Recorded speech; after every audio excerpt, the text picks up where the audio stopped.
Hello everyone, this is your educator Priyanka. I'm teaching you life sciences and I welcome you all on our YouTube channel Gurumantra Shiksha Ka Granth. Today I'm going to start with your biochemistry and molecular biology, and in this I'm starting with nucleic acids. After nucleic acids, I'll be teaching replication, transcription, and translation.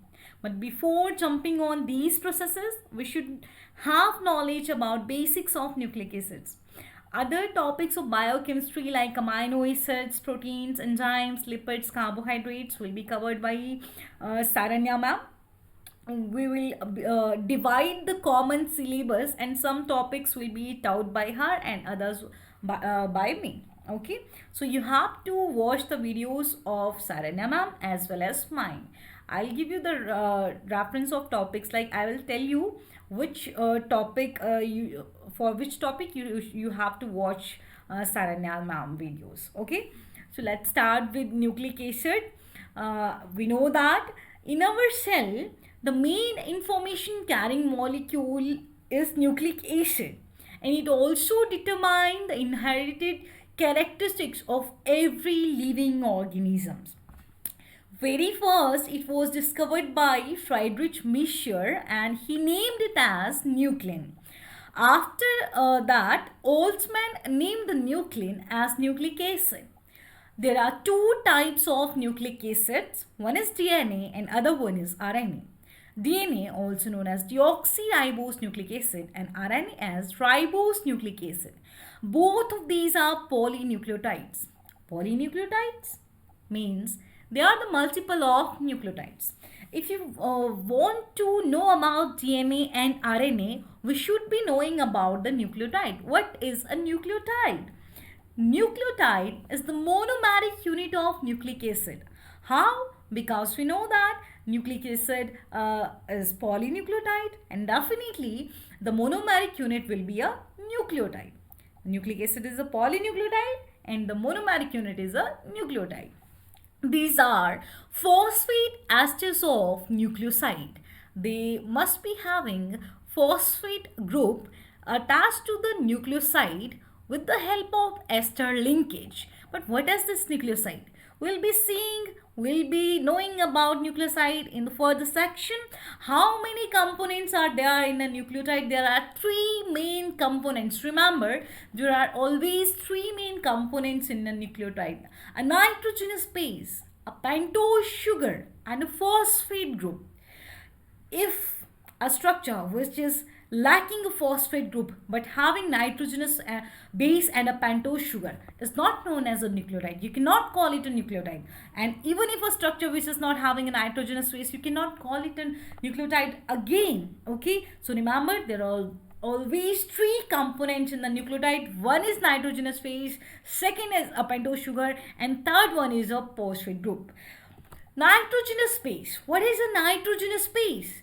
A molecule that contains nitrogen and has the chemical properties of a base is called nitrogenous base. As simple as that. That a molecule, any molecule which is having nitrogen and whose chemical properties are just like that of base, is called a nitrogenous base.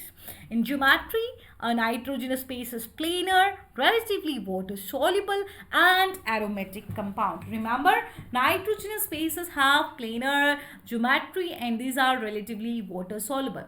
All the nitrogenous bases are heterocyclic. What do you understand by heterocyclic?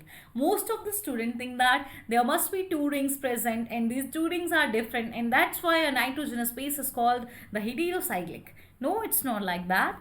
A heterocyclic compound is a cyclic compound that has atoms of at least two different elements in its ring. Remember, a heterocyclic compound is the one which is having the atoms of two different elements in its ring.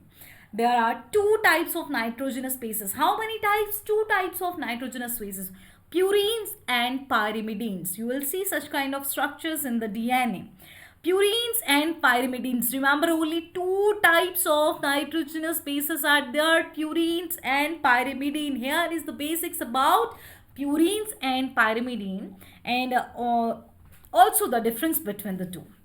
See, purines are heterocyclic, Pyrimidines are also heterocyclic, but purines have two rings. They consist of two rings while pyrimidines consist of only one ring. Purines have two rings, imidazole ring, while pyrimidines have only one ring present in them. And so purines are having four nitrogen atom at first, third, seventh and ninth position, while pyrimidines have only two nitrogen atom at first and third position. Do not forget how many nitrogen atoms are there in purines. Four nitrogen atom, because they are having two rings. So they will be having nitrogen atom at first, third, seventh and ninth position. While only two nitrogen atoms will be present in pyrimidines, they have only one ring, and the nitrogen atoms will be present at first and third position. So, in case of purines, the purine bind to the sugar by nitrogen atom on ninth position, while pyrimidines bind to the sugar by nitrogen atom on first position. Okay, nitrogen atom, we will just see that purines bind from their ninth position, while pyrimidines bind from their first position. Synthesis of purine occurs by trobepurine synthesis, while pyrimidines are synthesized by Viginali reactions. The catabolism of purine produces uric acid. Again, do not forget that catabolism of purines produces uric acid, while the catabolism of pyrimidines produces amino acids, carbon dioxide and ammonia. The amino acids are basically the beta amino acids. So let's start. We just read the basics of the purine and pyrimidine. So we'll be studying the basic structure of purines and pyrimidines now. See, before studying these structures, stand up from your seat, go and find a paper and pen, and then start making these structures along with me, because otherwise you won't be able to remember these structures. You cannot just remember this structure only by watching. You have to make yourself. You have to make them yourself. Okay, see, the basic structure we know. Purines have two heterocyclic rings. See, 1, 2. Okay, it is having the two rings, four nitrogen atom at first position, third position, seventh position and ninth position. Done. Pyrimidines have only one ring. Okay, one ring is there, having two nitrogen atom at first position and third position. Clear? Okay, here the first position start from this nitrogen, and in pyrimidines the first position is present here. Okay, remember this. Other than that, you have to know about valency. You should be knowing about the valency. You should have knowledge about it, because these bonds, why these bonds have been placed here? To complete the valency. The valency of carbon is 4. The valency of nitrogen is 3. So we have to complete the valency. See, carbon is here along with hydrogen, 1, 2, 3, valency complete. Nitrogen valency, 1, 2, 3, complete. Nitrogen valency, 1, 2, 3, complete. Nitrogen valency, 1, 2, 3, complete. Carbon valency, 1, 2, 3, 4, complete. Carbon valency at 4th position, 1, 2, 3, 4, complete. Nitrogen valency at 9th position, not complete. Not complete. What we have to do? We have to write, we have to place a H here. That's how the nitrogen valency will be complete. Okay, it's not complete here. At the 8th position, carbon valency is complete. It will be having one H, and 1, 2, 3 are there, and 4, it becomes 4, and the valency of carbon at 8th position is complete. Again, let's see in pyrimidines now. At 3rd position, 1, 2, 3, valency complete. Okay, then first position, nitrogen 1, 2, 3, valency complete. Carbon, okay, carbon's valency is also completed everywhere. So this is the basic structure of purines and pyrimidines. You understand these structures, because these structures are going to be the basis. See, okay, only by remembering these structures you will be able to you will be able to make the structures of all other nitrogenous bases. I mean those nitrogenous bases which will be included in purines as well as pyrimidines. See, types of purines: adenine and guanine. Two types of purines and are there. One is adenine, other one is guanine. Purines, you must have heard about the mnemonic pure AG.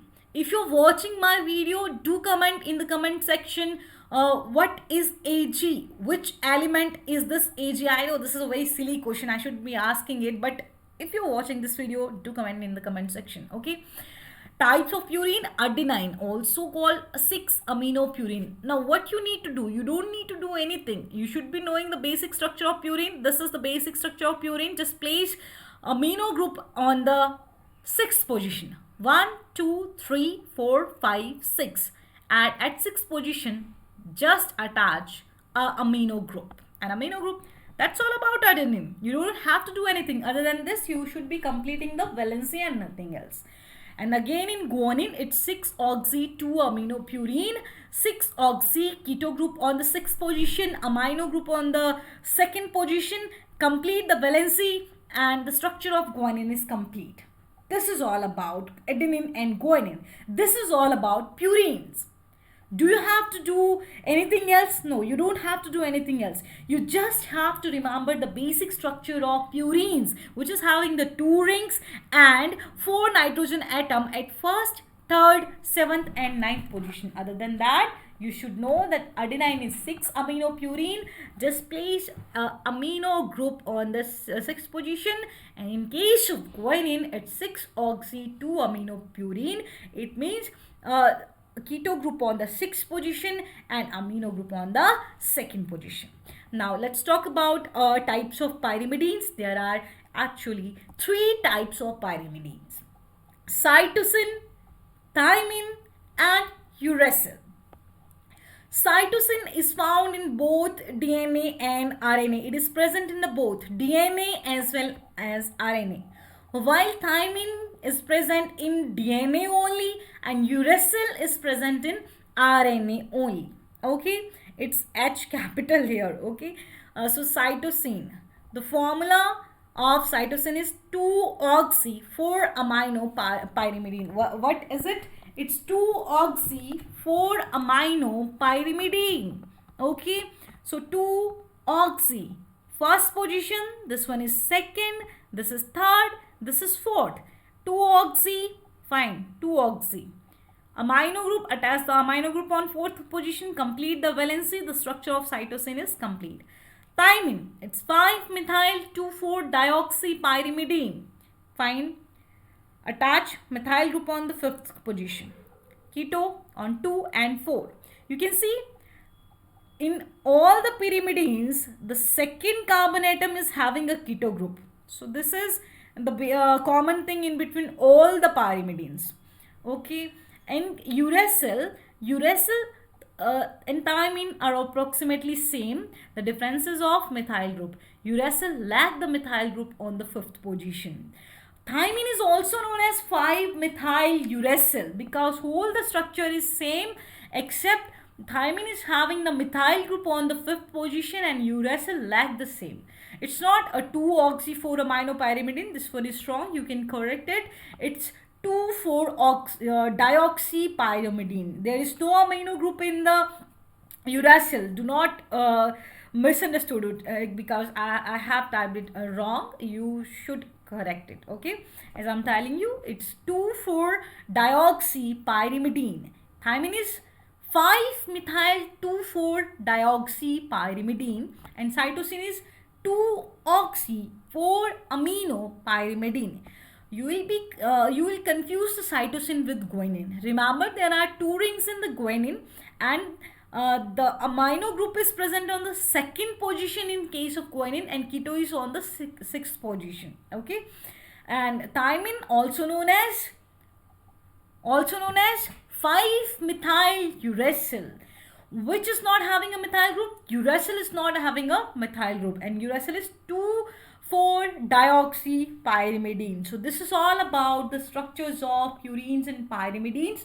Hope you also have made the structures on your copies.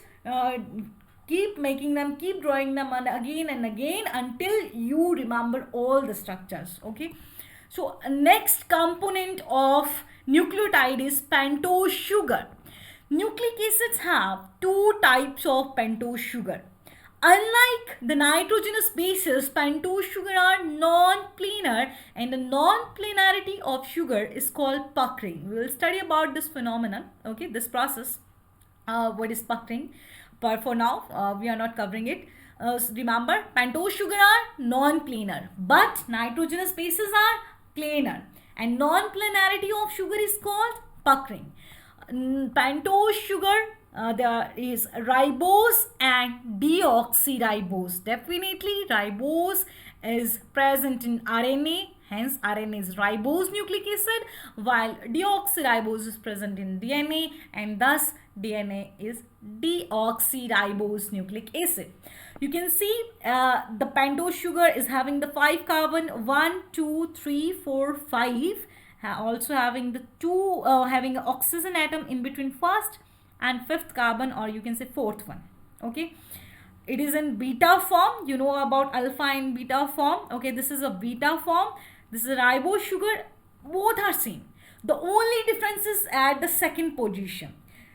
In case of ribose sugar, there is a hydroxyl group present in at the second position, while in deoxyribose the same is absent. Okay, the deoxyribose is having hydrogen instead of hydroxyl group. There is no oxygen, and that's why the deoxyribose sugar is called so, and it is present in the DNA, and thus it is called deoxyribose nucleic acid. According to RNA first hypothesis, which you will study in evolution, RNA comes first, but due to its instability, remember, RNA is more unstable as compared to DNA because RNA has more reactive site than DNA. So it is believed that RNA must have originated first than DNA.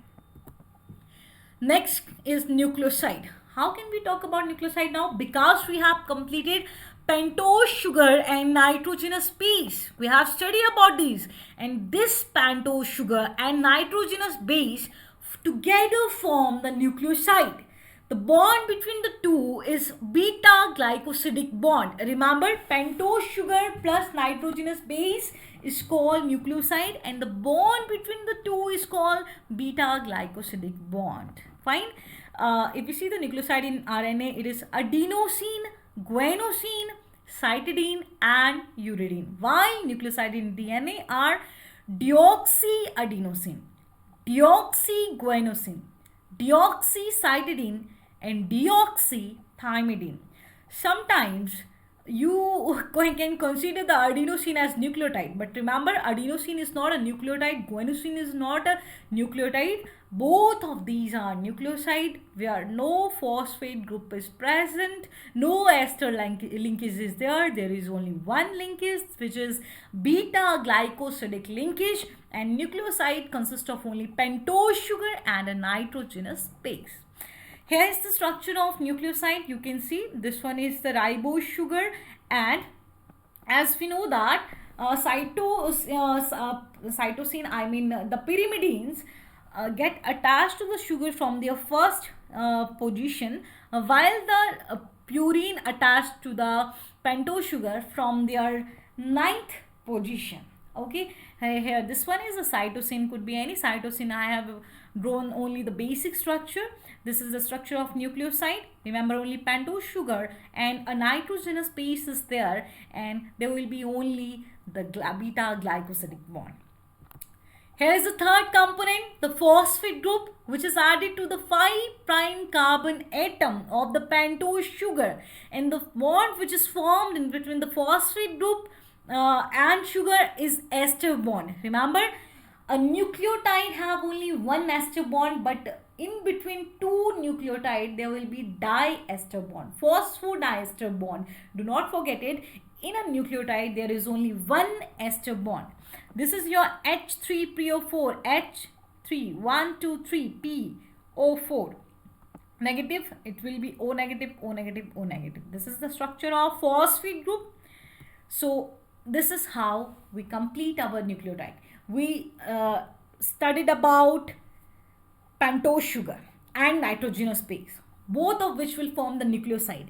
And when phosphate group is added to both of these with the which get attached to the fifth carbon atom of the pentose sugar, a complete nucleotide is formed. You can see here there will be a condensation reaction between the CS2OH and phosphate group. A water molecule will be released and one oxygen will be left, which will form the ester linkage here, and this is the complete structure of nucleotide. This is nitrogenous base, pentose, and a phosphate group. Okay, so phosphate plus sugar plus nitrogenous base are forming what? Nucleotide. It is the monomeric unit of nucleic acid, we know that. And also it is included in the formation of energy currency like adenosine triphosphate, guanosine triphosphate. Adenosine triphosphate, you know adenosine triphosphate. Adenosine triphosphate, it means there will be one ribose sugar, a phosphate, only a phosphate? No, there will be one ribose sugar, one nitrogenous base, and three phosphate. And in case of GTP, there will be a nitrogenous base, guanine, a ribose sugar, and three phosphates. Along with it, the nucleotide also act as the precursors for many coenzymes like NAD, FAD, NADP, and precursor of many secondary messengers like cyclic adenosine monophosphate, cyclic guanine monophosphate. Here are nucleotides in RNA and DNA. See, adenylate is a nucleotide, adenosine is a nucleoside. Adenylate, also called adenylic acid. Guanylate, guanylic acid. Cytidylate, cytidylic acid. Uridylate, uridylic acid. And nucleotides in DNA, deoxyadenylate, deoxyguanylate, deoxycytidylate, and deoxythymidylate. You should remember this, that adenosine, guanosine are just ribonucleoside.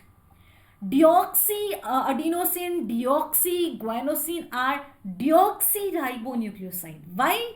Adenylate or adenylic acid, deoxyadenylate or deoxyadenylic acid are nucleotides, ribonucleotides and deoxyribonucleotides. Clear? Okay. Here comes the Chargaff's rule. Many a times the question has been asked in the gate on Chargaff rule, so please be focused on this, be attentive, okay. It states that adenine is equal to thymine. In DNA, adenine will be present in equal to thymine, and guanine will be equal to cytosine. Hence, adenine to thymine ratio will be 1 and guanine to cytosine ratio will also be 1. See, adenine plus guanine upon thymine plus cytosine. This ratio will also be 1. See, if adenine are 10, thymine are also 10, guanine are 20, cytosine will also be 20. Adenine plus guanine become 30, thymine plus cytosine will also become 30, and 30 by 30 will become 1. And next comes adenine plus thymine to guanine plus cytosine ratio will not be 1. See, adenine will be 10, thymine will be 10. Guanine will be 20, the cytosine will be 20. 20 by 40, it would not come 1. It won't be equal to 1. So this is all about Chargaff rule, that adenine will be equal to thymine and guanine will be equal to cytosine. And remember one more thing, adenine always base pairs with thymine, and in between adenine and thymine there are 2 hydrogen bonds, while in between guanine and cytosine there are 3 hydrogen bonds. Do not forget it, okay. There are 3 hydrogen bond in guanine and cytosine, and the DNA which is having more guanine and cytosine base pair will be more stable as compared to the DNA which is having more adenine and thymine base pairs. The DNA with more guanine cytosine base pair will not be denatured that easily as the adenine thymine base pair DNA can be denatured, okay. But this rule is applicable only for double stranded DNA.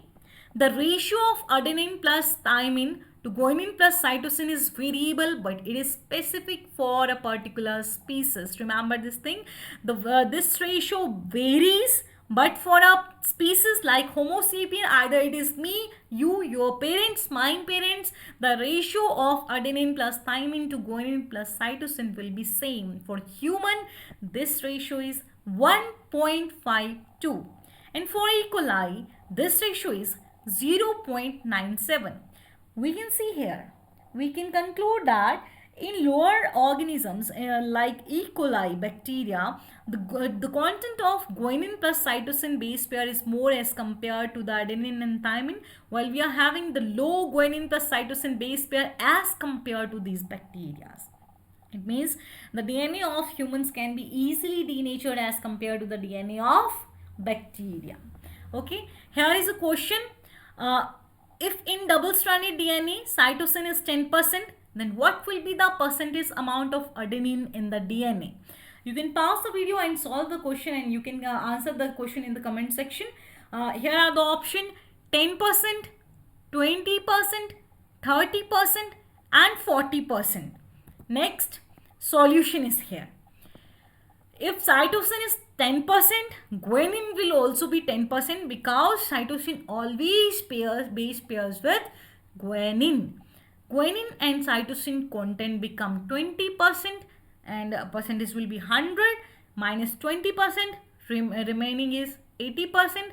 So adenine and thymine will be sharing the 40 and 40%. Okay, now adenine say I'll be having the same amount as much my friend is having, and the friend of adenine is thymine, and friend of guanine is cytosine. Okay, but cytosine says I have a very strong bond with guanine, but you thymine, you do not have that much strong bond with adenine.